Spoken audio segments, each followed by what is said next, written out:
Évangile de Jésus-Christ selon saint Jean, chapitre 10, versets 31 à 42. En ce temps-là, de nouveau, des Juifs prirent des pierres pour lapider Jésus. Celui-ci reprit la parole. « J'ai multiplié sous vos yeux les bonnes œuvres qui viennent du Père. Pour laquelle de ces œuvres voulez-vous me lapider ?» Ils lui répondirent « Ce n'est pas pour une bonne œuvre que nous voulons te lapider, mais c'est pour un blasphème. Tu n'es qu'un homme et tu te fais Dieu. » Jésus leur répliqua « N'est-il pas écrit dans votre loi, j'ai dit, vous êtes des dieux ?» Elle les appelle donc des dieux, ceux à qui la parole de Dieu s'adressait, et l'Écriture ne peut pas être abolie. Or, celui que le Père a consacré et envoyé dans le monde, vous lui dites « Tu blasphèmes », parce que j'ai dit « Je suis le Fils de Dieu ». Si je ne fais pas les œuvres de mon Père, continuez à ne pas me croire. Mais si je les fais, même si vous ne me croyez pas, croyez les œuvres. Ainsi vous reconnaîtrez, et de plus en plus, que le Père est en moi, et moi dans le Père.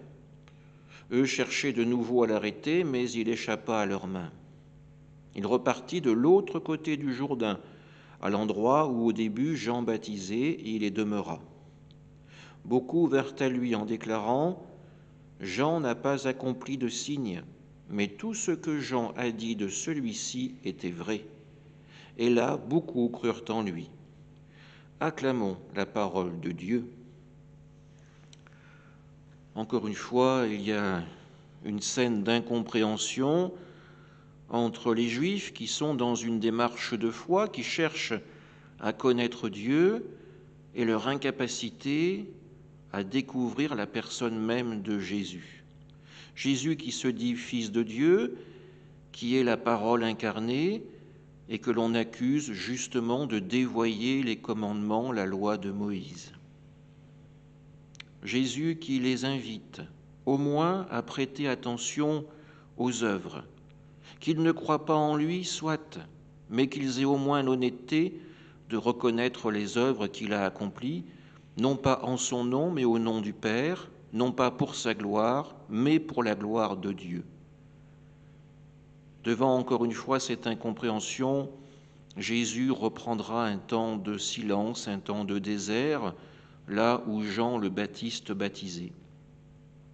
Et on nous le dit, des hommes, des femmes viennent vers lui parce qu'ils se sont souvenus des paroles de Jean et qu'ils voient que ces paroles se concrétisent réellement avec Jésus.